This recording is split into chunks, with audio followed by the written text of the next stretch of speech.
and welcome back to the Earthon Survival Guide, the podcast for all disciplines, paths, players, and game masters, with your questers Josh and Dan. I am Dan. I am Josh. And on today's podcast, we'll be discussing all things entropical and quizzical, because we're going to talk about the entropy that is the hand of corruption. But first, we're going to get to a couple of emails, because we actually have a few emails today. So if you have any questions for us about anything at all, please contact us at edsgpodcast@gmail.com. And we are off to the races. So our first email tonight is from Aaron. Hi, guys. As always, amazing job on keeping up with the podcast and spreading the word of your good work to my fellow Barsavians. I have this idea for an adventure based on Stephen King's Needful Things, where the group go to a small up-and-coming town from a late opening care. Small enough that everyone knows everyone, but newcomers are flocking to the town to set up shop or earn a living, etc. A seemingly old and frail adventuring spellcaster, wizard or illusionist, undecided, sets up shop to sell off the items he has acquired through years of looting cares, only these items are cursed in that they inspire tremendous need for them, and when in the possession of that particular person, causes seemingly friendly and harmless people to do horrendous things that are completely out of character. The characters will arrive and witness one of the things and be tasked with investigating and dealing with the problem. Now, I don't want to use the obvious horror taint for this. My characters have not come across much in the way of the passions, and I thought that maybe having one of them, mad passions, or the keys of death, be responsible would broaden their knowledge of the setting a little more. My question is, do the keys of death need to physically spill the blood themselves, or could this spellcasting be fulfilling his duty by cursing the town into killing themselves? Also, is there a more suited mad passion or cult that would fit this NPC better, do you think, and why? Any suggestions are always appreciated. Many thanks as always, and keep up the great work. Aaron. Thank you, Aaron. I appreciate the email. Some good questions. Good idea there. I appreciate that you mentioned that you wanted to avoid the obvious horror connection. Yes! If you were not aware, there is a horror in the first edition horrors book called Giftbringer, which is very, very strongly modeled after Needful Things. So you can look to that for inspiration, but it's not necessarily going to be something that ties in very well with your thing if you want to avoid the horror stuff. Yeah. There's nothing that specifically indicates that the member of the Keys of Death has to spill the blood themselves in order to further their cause. I imagine that it's not too much of a stretch to have it set so that simply being involved in the activity that leads to the death would be enough, certainly if that's the one that's going to work particularly well. It's kind of a shame that this is something where this is clearly like a villainous plot, because the idea of name givers taking extreme actions in order to procure something would be right in Carolus' wheelhouse. But I agree. It is not usually something that particular passion would go to the lengths of inspiring murder. I think the closest one, if you want to tie it to a passion, would probably be Ragok, because of the connection with jealousy. And Ragok is also the one that kind of deals with brutal murder and sadism and that sort of stuff. So you might be able to tie that in as well as a possible avenue.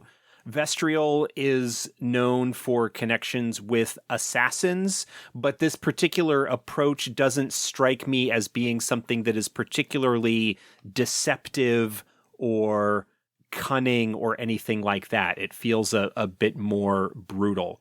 But yeah, the Keys of Death could work. I can't think of any other organizations off the top of my head. Well, we'll see.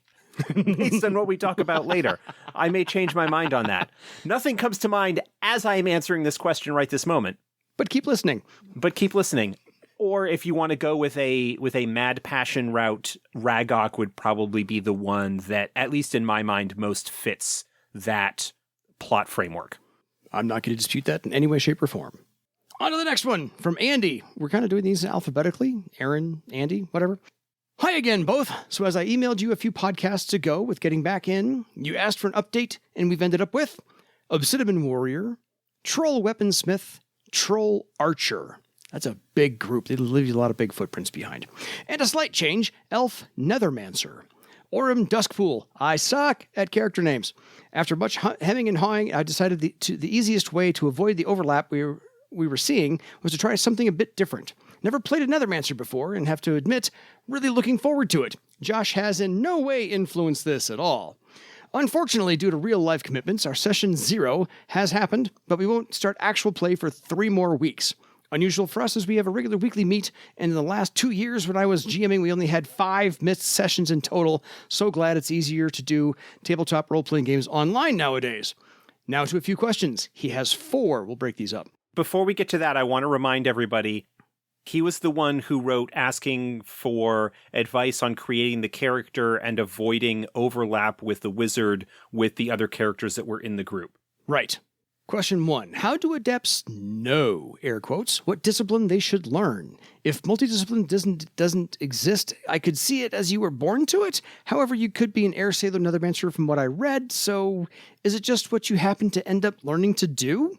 No. There is a certain kind of temperament that is usually sought by teachers, by higher circle adepts, when they are traveling and going to places. They keep an eye out for individuals that express themselves or that demonstrate traits that are in line with the philosophy and beliefs of their discipline, particularly as that adept would follow it. And so it's not necessarily something that the individual themselves knows offhand, and it's certainly possible that someone might try a couple of different things before they find the path that is suited for them. I think, and I'm not remembering super clearly because I actually haven't read it in a while, but I think in the original Adepts Way book, there are at least a couple of examples for how the individual writing the essay came to find the path. I think in the original first edition companion, there was also where it's talking about the different rituals of advancement. I think that's the book it's in. Also talks about recruitment and things like that. So generally, it's a case of higher circle adepts while they are out and about in the world and doing their thing, keeping an eye out for potential candidates to initiate into the discipline. If you look at the first Earth Dawn novel, The Longing Ring, that includes Gerol's initiation into the thief discipline. And so there's a little bit that can be taken there. But generally speaking, remember that really multidiscipline characters are supposed to be kind of rare because of the difficulty often involved in reconciling what could be vastly different philosophies in order to unlock the magic associated with that. Certain adept types work better with each other than others do, but a second discipline is something that generally tends to show up later in life for an adept once they have had some degree of mastery over their primary discipline, which would be something that is a lot more closely related temperamentally to the type of person that they are usually. Gotcha. Question 2. Do adepts know they are adepts before they learn a discipline? If you have read The Wheel of Time, other channelers can detect with effort, same sex, etc., that someone is a channeler. Is there something like this in Earth Dawn? Not really. In theory, it's possible if you have astral sight and perform an extensive amount of study of somebody's pattern that you could glean that they are an adept.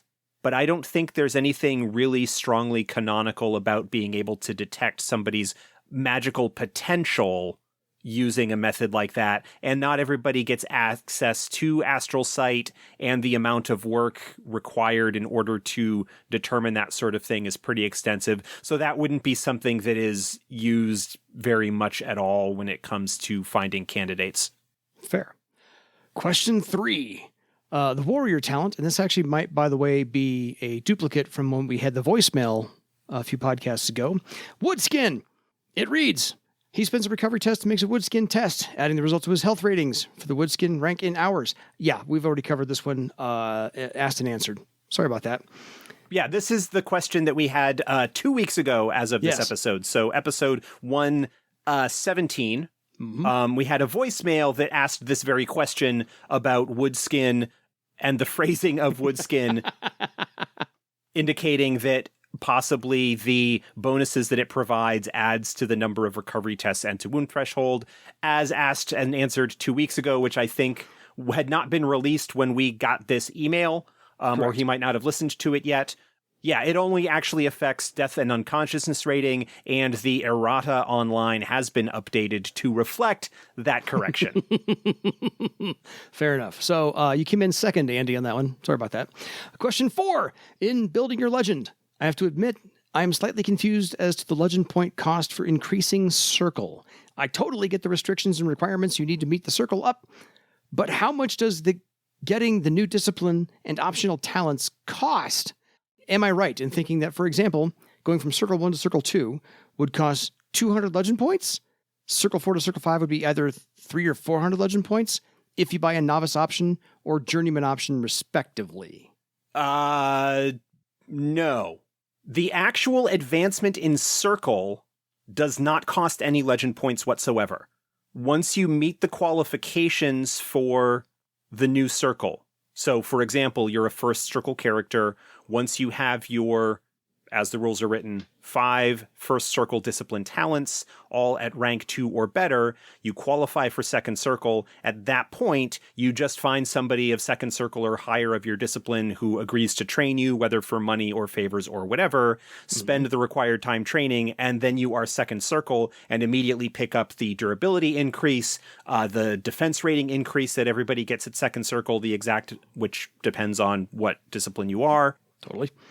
And then you have the ability to buy ranks in the new talent, the new discipline talent, and a new optional talent that is available at that circle. So when you get to second Circle, you then can spend 100 legend points to raise your second Circle discipline talent, which for Nethermancers is Astral Sight? Maybe? I'm not sure off the top of my head, but it only costs, so it costs you 100 legend point to buy it at rank 1, 200 to rank 2. It's the same progression costs as advancing your talent ranks normally. Second Circle is Steel Thought. Steel Thought. Fair. Is Astral Sight for Circle for them? Yes. And so what happens is that when you say go from 4th to 5th Circle, so when you have your 5, 6, 7, 8 discipline talents, so 5 from Circle 1, 1 each from Circles 2, 3, and 4, all at rank 5 or better, then you qualify for 5th Circle. Again, it doesn't cost you any legend points to make that advancement to Journeyman. You just need to find a trainer to train you to that point. Then you can buy your 5th Circle discipline talent, which would cost 200 legend points to go from 0 to rank 0 talent to rank 1. Because it's in the Journeyman-tier. And when you select your optional talent at that point, you can either pick one of the choices from your Journeyman options list, which is generally recommended because they are generally more useful. You get a bunch of new options that are generally good to have. Yeah. And that would cost you also 200 legend points to buy from rank 0 to rank 1. Mm-hmm. But there's no actual legend point cost associated with the actual Circle advancement. Just time and whatever the cost the trainer decides to impose on you. You've qualified, you're done. Right. Go buy new stuff. There you are. Thank you. And in fact, we have a follow-up email, our last of the day, from Chris, who was the one who left us the voicemail from episode 117. So he decided to email us this time.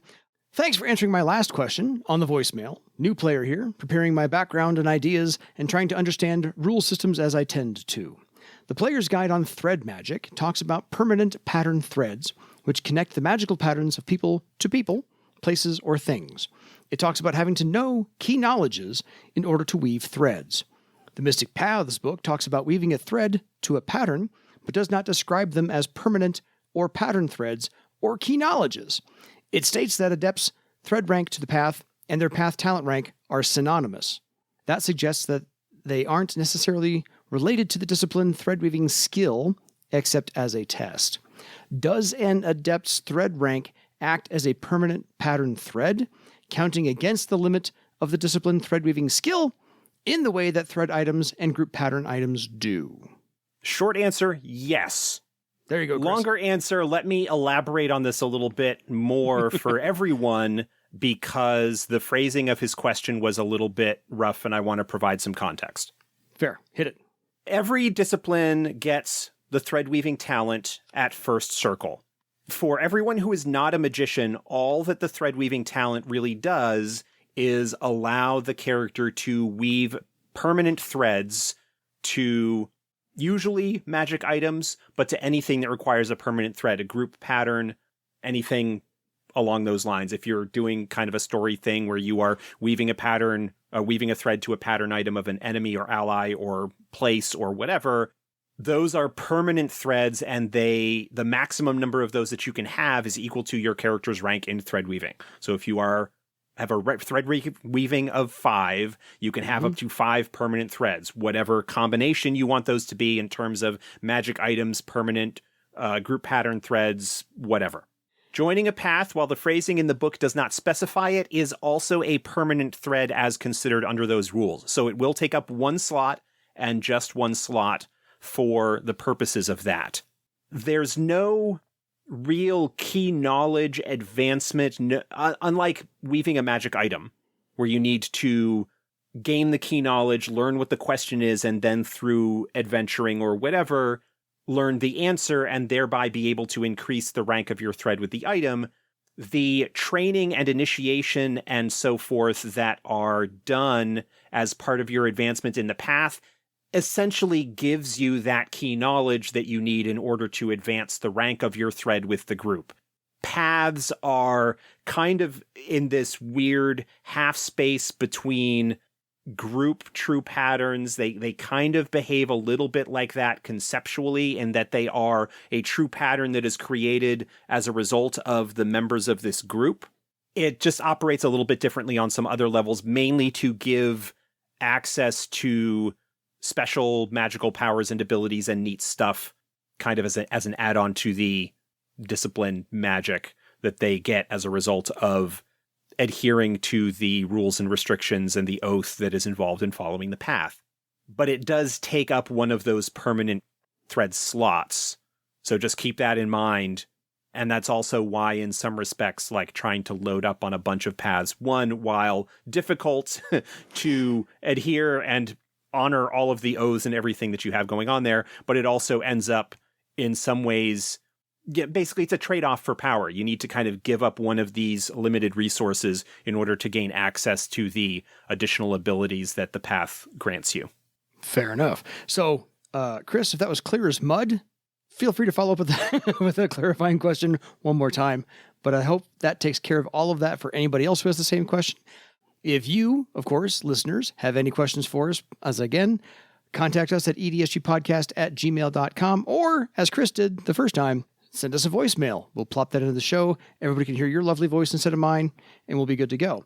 That ends the quizzical portion of this show, the first 20 minutes or so, and on to the entropical, and I don't mean tropical, I mean entropy part of the show, as we get to talk about now one of Josh's favorites, I believe, the Hand of Corruption. You've been waiting for this one, haven't you? The Hand of Corruption is great. I think the structure of them is really interesting. I think that the essay, the chapter on them in Secret Societies is really well written and cool. And these are just a wonderful organization that can serve as a bad guy group in just about any campaign. They're a marvelous Unlike foil. some of the other organizations, which are a little bit more narrowly focused, the Hand of Corruption can conceivably get involved in just about anything. Yeah, this is a lovely foil. And top to bottom, you can have them be brutes. You can have them be mad behind-the-scenes Machiavellian schemers. You can have a large cult involved in this whole thing. You can have just a few members involved in the basic plot that you're running for your campaign. So this is this is probably the most versatile we've come across so far. Yeah, they are really, I mean, when you say they are a perfect foil, they really are. If you consider Earth Dawn as a game that is primarily about heroes that are working to reforge the connections between people, that strive to push back the darkness and bring light to the world and to inspire others to do right, and all of that sort of thing, the Hand of Corruption are an organization that ultimately believe that the world is doomed and that the best thing that they can do is to hasten its appropriate end. This is real, like, Legion of Doom stuff. Yeah, this is the ultimate bad guys. That's it. I mean, seriously, as Josh said, there are... The organizational hierarchy is built out into 3 different branches, and we'll get to those details in a minute. Because one of them, of course, the brokers, the assassins, pretty bad as a name, but the major one is the nihilists, and those are people who just want to bring about the end of everything. So, yeah, that's they're not playing around. Insert John Goodman Big Lebowski quote here. But yes, the Hand of Corruption, as laid out in the essay, is, by the way, linked to the Castle of Assassins in the Mist Swamps, if that's not enough for you right there. Yeah. But they basically are dedicated to worshiping the passion, unproven passion, the passion of oblivion, which, by the way, is just pure entropy. Just everything is going to come to an end. There you are. And they have a ritual magic spell practiced in the Castle of Assassins, and they also have the path associated with just the Hand of Corruption of becoming assassins to actually kill as many people as possible. So right there, that's almost enough to play with on its own. It's interesting. We talked about the Keys of Death a couple of weeks ago and how they are, in a way, a murder cult, a death cult dedicated to killing people in pursuit of a particular objective. And that objective being the release of death, setting death free from its prison beneath Death's Sea. Yeah. We then have the Hand of Corruption with its assassins organization, which is also dedicated to murdering people as frequently and as often as possible, but philosophically coming at it from a very different place. Yeah. Rather than in service of this death cult that is trying to release their master in perhaps the hope of being rewarded when that happens. The Hand of Corruption is just like killing people, like releases them from the bonds of this world. It doesn't really come up too much in the essay, but you can like really get esoteric if you dive into Gnostic theology and stuff like that. If you look at a game like, say, Mage the Awakening, which also dives into a very similar kind of idea that the world is a prison and that we are all sort of being held here against our will, and that if you take that in a dark direction, then perhaps the kindest thing that you can do to people is to release them from that prison. There is some potentially weird stuff that can go on here. What makes them even more interesting in that regard, though, is that there is theoretically something that resembles a coherent philosophy behind it that is put together by the nihilists. Again, nihilism as a philosophy does not appeal to me in any way, shape, or form. No. That's not completely true. I deal with depression and stuff like that, and there are times that we all have our days. Seems appealing, but thematically within the game of Earth Dawn, at least as its sort of default mode is indicated, the nihilists kind of stand in opposition to everything that adepts and heroes are striving for. Yeah. In the essay, it's revealed later on in the essay, almost near the very, very end, that this person who was trying to infiltrate the Hand of Corruption and see what they were up to and report back to Thera, was indoctrinated to the truth, air quotes, of the nihilist philosophy that, yes, along with everybody else, they've realized that the cycle of the earth is high magic at some point, low magic is at other points, and that the horrors are a natural manifestation of that. And so what the horrors do is they come in, wipe everything clean like a forest fire, and then retreat back and let life come anew again. And by hiding in the cares, which was a Theran plot, we disrupted that cycle. We actually extended our stay. Instead of starting anew, we just kind of, went to part 2 or part B or the next part after the Scourge. And so that's where the Hand of Corruption says, no, that was against the rules. We broke all the rules and we shouldn't all be here. So therefore, we should all die. Let the horrors come back in and do what they were supposed to do. Right. So that's the nihilists right there. But one of the interesting things about this, we'll talk about the nihilists real briefly and how the essay follows this agent's progressive infiltration of the organization, starting off with the brokers, which is sort of like the most diverse one. Yeah. Then entering in and the assassins and learning their trade, and then facing the nihilists. And the indoctrination that happens, it is implied in some respects and backed up a little bit by the text in a way. The nihilists actually have the power. They are so far advanced in the beliefs of the organization. Mm-hmm. The magic that they have at their command as a result of that is actually capable of harming people. Like there is a kind of damage that is done, psychic damage, to individuals that are under their sway. They can use it to break down the will of their chosen target and convert them to the cause. Well, how else do you recruit? I mean, come on. If you show them the truth, air quotes, then yeah, of course they're going to believe you. I actually want to make another call out here real quickly. First off, the series on Disney Plus, the Moon Knight series that is running on Disney Plus right now. Yes. First off, it is amazing. The Disney Plus TV shows have been generally really, really strong. Yeah.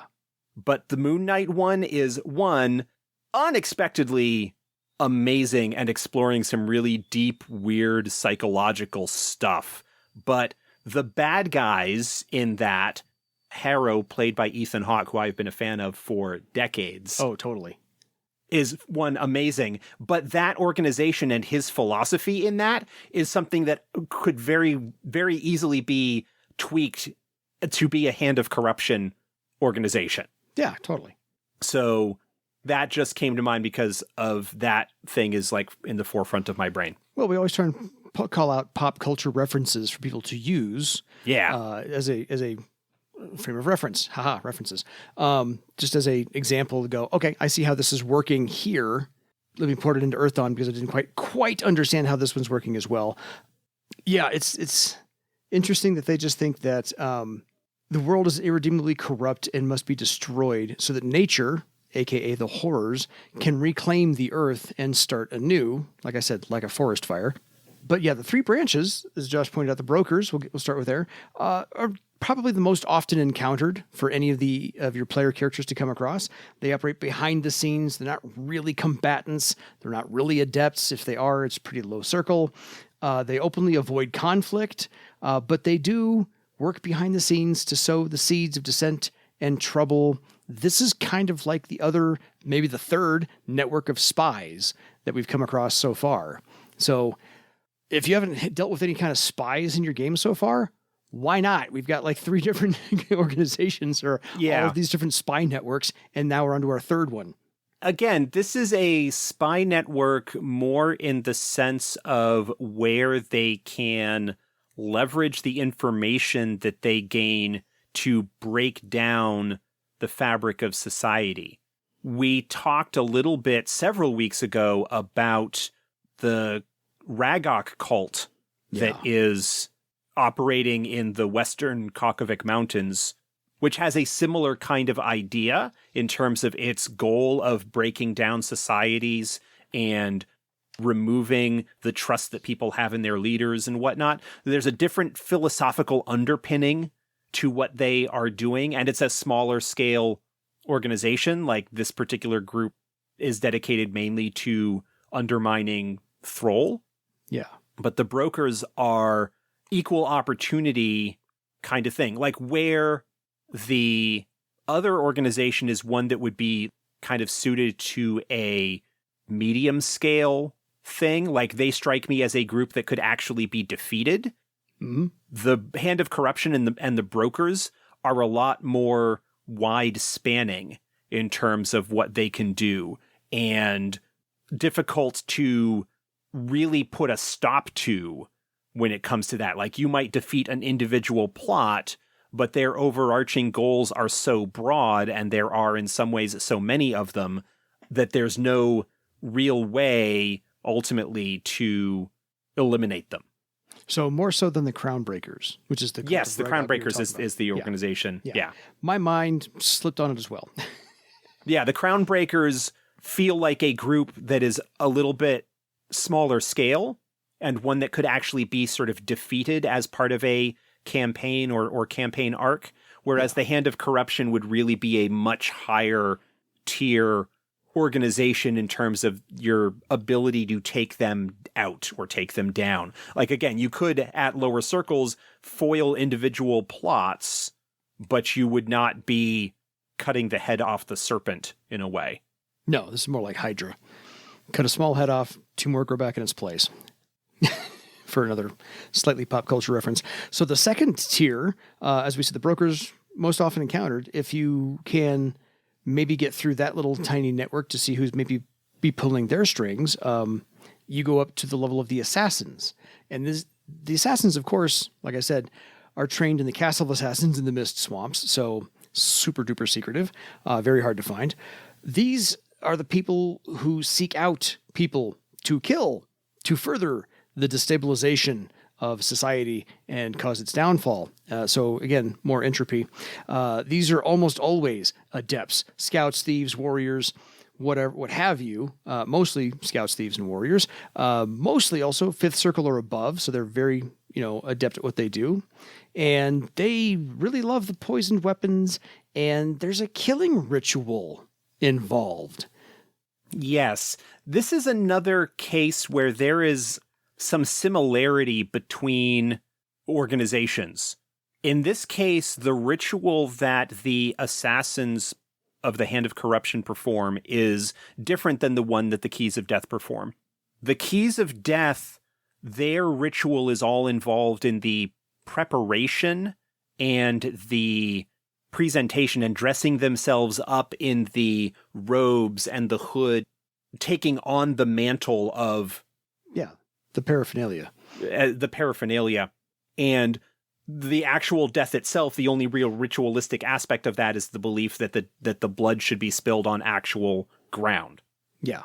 Whereas with the Hand of Corruption, their ritual is sort of in the aftermath of that. They are less concerned with how they achieve the killing as they are in showing in what they do with the body afterwards, in terms of laying it out and doing various dark, uncomfortable organs removed and placed around and whatever. And it has that there's to match this kind of celestial pattern in the sky of the stars. Yeah, like there's this kind of ritualistic aspect of how they deal with the body afterwards, and the act of performing that ritual, the act of taking the life, gives them some magical power to boost their ability to conceal themselves while they are performing this kind of post-death ritualistic aspect.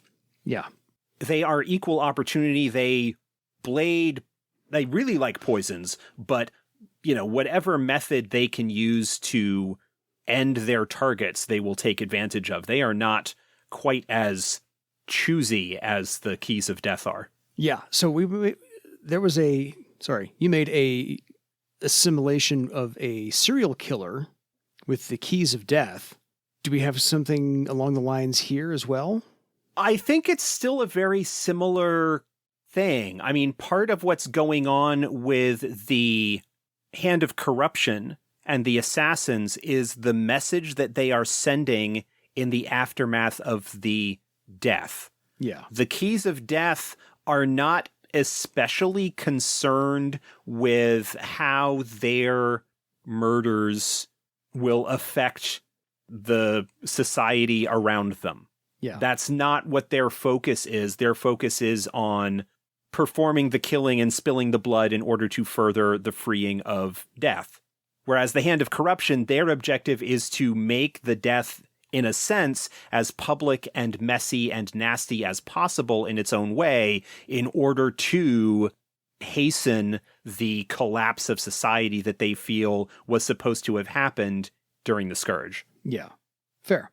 On to the nihilists, which we've covered a little bit of here and there. These are the ones that have the absolutely fanatical beliefs, the most dangerous practices, very few of which are adepts, but they don't need to be because they're pulling all the strings behind the assassins and the brokers and everybody else. But they have, to Josh's point, that psychic power of, air quotes, truth that makes believers and converts out of those who are initiated, inducted, or investigating, or trying to subvert and whatnot. So these are the ones that are really behind everything else, and it is their worldview of all members of the Hand believe that what they are doing will bring about the naturally ordained destruction of a hopelessly tainted world, because anybody who's alive in Barsave at this point is the taint. We're the aberration. We're the part of the pattern that is defying the pattern, because we should have all been wiped out by the Scourge. And since we're here and we're not wiped out, that's the aberration that needs to be taken care of. So that's the nihilist worldview, is that's what needs to be corrected. Yeah. And since they are worshiping the passion, oblivion as a passion, there's no recorded proof that there ever was a passion of oblivion, but they believe there is. And so that's the other misguided part of their cult-like worship on they are to bring about the end of the world based upon this belief that they can't prove. Yeah. Let's talk about some more pop culture references, because I find it a lot easier to make these comparisons that people can look at as inspiration. Because one of the things that gets talked about in the essay is the care that you want to use if you're going to be using the Hand of Corruption as an antagonist organization in the campaign, not to make them mere faceless villains. Yeah, just bad guys doing bad things. Just bad guys doing bad things. And that's the case really with a lot of these antagonist organizations. You really want to focus on the reasons why they are doing what they are doing, because those motivations will help drive the stories that you tell or highlight the themes that you might be trying to bring about in your campaign or something like that. There are superficially a lot of similarities between the Keys of Death and the assassin wing of the Hand of Corruption, but because they have different philosophies and different ways of approaching things, they actually should result in different adventures or different feels to the adventures that they're involved with. Yeah. The Hand of Corruption and the Crownbreakers are both dedicated to the idea in some respects of the collapse of society and the true nature of the way that things are, but because of their motivations, one being a superficially refined philosophical belief, and the other being the drives of an insane, powerful spiritual being, again, will result in very different situations. But let's say, for some pop culture references, Ozymandias from Watchmen. Oh, there you go. The plan that he has, whether you're looking at the original comics version or the film version, where the plans are different, has a very strong philosophical underpinning to it, that he's doing this evil thing, this villainous plot, but believes that he is sort of doing it for good reasons, that ultimately the success of his plan will come about and result in a better world. In the case of the Hand of Corruption, that better world is really the resumption of the appropriate cycles of nature that was interrupted by the Therans and their rites. Another example from the Serenity, from the movie, from Firefly, the operative. I was going to bring him up.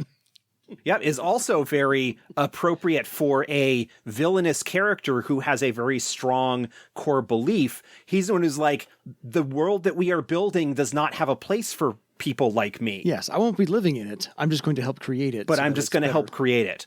Yeah. Moriarty from the Robert Downey Jr. Sherlock Holmes movies is also, he's a little bit more brokery than nihilist, but he still has a very, the world is the way that it is. I am just kind of speeding things along and maybe profiting a little bit while I'm at it. But there is still a very like intelligent, reasoned, as twisted as we might find those beliefs and that reasoning, there is at least still some kind of thought process behind it. And so one of the things that you really want to think about if you're going to be using the Hand of Corruption is the motives. What is the ultimate end goal? Understanding with their philosophy, grand scheme wise, what's going on, but how is any individual plot going to further this end? That there will be a logical, for a certain definition of that, series of progressions where they will take this action that will have this consequence that will lead to X, Y, or Z that will further their ultimate goals in terms of everything. Yeah. So those are some examples, you know, supervillains like Magneto, in some respects, his philosophy and his idea and his beliefs that, you know, mutants and normal Homo sapiens will not be able to survive together, will not be able to live together in coexistence, kind of in contrast to Professor X's philosophy. Yes. Lex Luthor, when he's not being stupidly obsessed about Superman. Yes. A lot of like the really sort of intelligent bad guys, planning bad guys kind of things can be used as inspirations where you really, what you'll want to do with the Hand of Corruption that is not necessarily something that you would see, say, with the Keys of Death, is to have individual characters, individual NPCs and antagonists that the player characters develop a relationship with over the course of things, and maybe even those moments where they are in a situation where they can't just draw steel and stab somebody, that they need to have this interplay and this interaction. There's a lot of potential for really strong characterizations and rivalries that can come about as a result of that. Well, and just that character moment of, oh crap, what do I do? I think ultimately in the case of the Hand of Corruption, what you need to do is you need to put a stop to them. But you should at least have him hesitate for a minute. Yeah, but I think that what you can kind of start with early on is maybe have that NPC, that antagonist, not necessarily be presented as an antagonist early on. That the agent of the Hand of Corruption, whether that's a broker or maybe an assassin, assassins tend to be higher circle. Yeah. Or maybe even introduce an assassin early on in the campaign who's just, you know, kind of in some ways too tough for the group to really take down. That with their appropriate magics and whatnot, their, you know, bonuses and magic items and things like that, that the group doesn't really have much of a chance to do something decisive against them. Or just can't catch them. You just can't catch them. You can't hurt them enough to, or stop them from doing what they're doing. Use that as the beginning of a sort of long-term rivalry. Yeah. Where perhaps even the assassin like recognizes their skill and ability and is like, you're wrong. You know, what you are doing is merely prolonging the suffering of the world by putting a stop to this. But I recognize your skill and honor your devotion to your cause in this. But ultimately, the world is doomed and you are only delaying the inevitable. If you are a game master who really likes playing a character, having a character in a sense that you are playing, not as a GM PC, but as a villain, as a character where you really get to like dive into the role, those of us who are actors and improvisers and voice people really like doing that, a Hand of Corruption rival is a fantastic way to indulge yourself. Oh yeah, go make your master regard. assassin, seventh circle, whatnot, and have him tease the players every once in a while, and weave in all those subplots over many, many adventures that that assassin's always one step ahead of your adventuring group, and eventually they have to, meet up with them, go rounds, and resolve things. So that just makes it more worthwhile.